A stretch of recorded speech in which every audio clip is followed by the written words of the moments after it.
Okay, so this question is saying, state the domain and range of the given relation. The domain is the boundaries in which the x values could possibly exist at, and the range is the y axis boundaries where the y values could exist at. So the domain is horizontal, so x-axis, and then the range is vertical, y-axis. So given that, I can start by spotting my domain, which I know is going to be all my x values, and my range, my y values. And you order them in order of, there you go. Okay, sorry about that. You order them in increasing value. So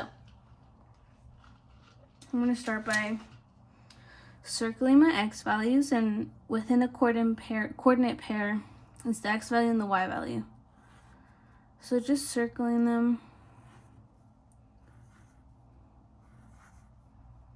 and then underlining my y values. Okay, so to state a domain, I have to put domain, and then like these curly brackets, which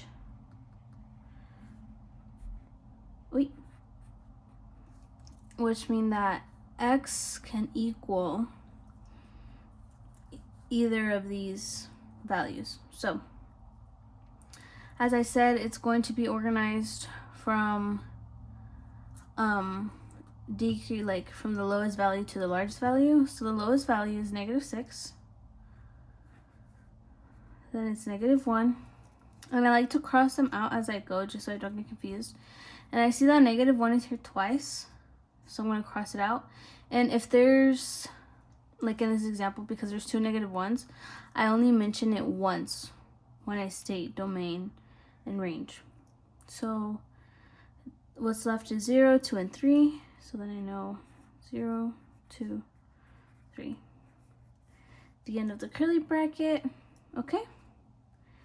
And now I'm going to state my range, which is basically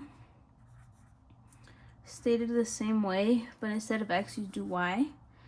And I got -6, 4, 1, 5, -2, and 3.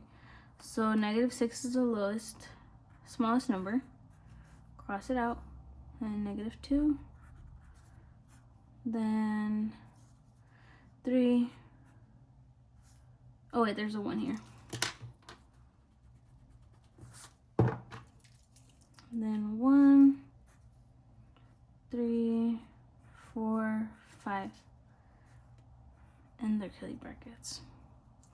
So again, what this means is that y, according to this relation, y can equal any of these y values.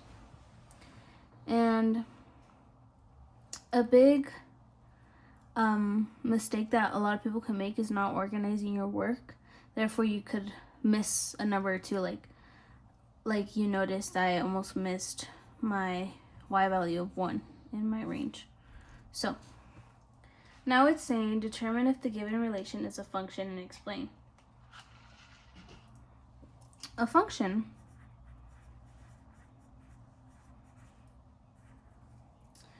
one of the definable characteristics of a function is that every input has one output. That's to say that an input could be seen as x and output could be seen as y. So that's a key thing to look out for, and if this statement does not hold true, then it's not a function. So what I would do is I would look back here and see, okay, so this is okay, one input, one output, one input, one output, one input, one output, one input, one output, one input, one output. And then here, this is where it gets a little tricky because I see that one input. So I could also illustrate it like this.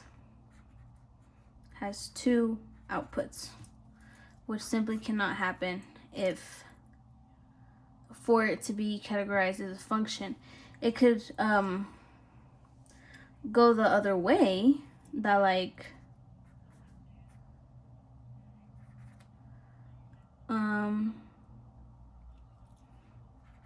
it could go the other way, that like in two inputs have the same output, because it's still one input with one output, but it can't be one input with two outputs. So that's how I know that this is not a function. And what I would say is that because this is looking for a statement, this relation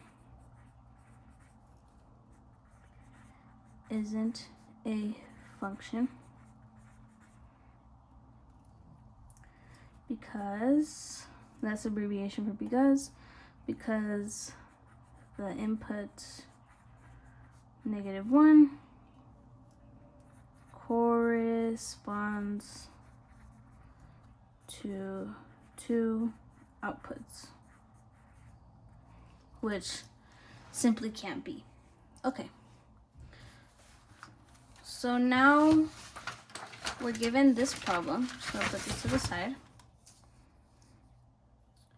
It says, so it's essentially asking for the same thing, but now instead of looking at a set of coordinates, I'm looking at a graph. It says, label each point on the graph. Okay, before I start labeling, at first I have to acknowledge the units of my graph. So I notice it's 10 by 10. And I notice that it's increasing by 1. So what that means is that, for example, based on that, I know that this is 5, I know that this is 7, and I know that this is 9, etc., etc. So there's not really a specific order that you have to start labeling at. You can just start wherever you want. So the way you label, well, I like to draw an arrow just in case if these points were closer to each other, then I would know like which coordinate corresponds to which point. So first I look at the x-axis, which is 6. I go up to the point and meet the y-axis, which is 4. So this point's coordinate is 6, 4. Okay, I want to do this one. The x-axis, it's at 2, and this is 0, and it's at 2, 0. And based on this, I could see that this is an x-axis because x-intercept, because an x-intercept is when y equals 0. This one is 0, 5. This is a y-intercept because a y-intercept is when x equals 0 and there's a y value. This is -4, 3 because I looked at -4. Oh, and went up. Wait, that's not 3. That would be 2 actually.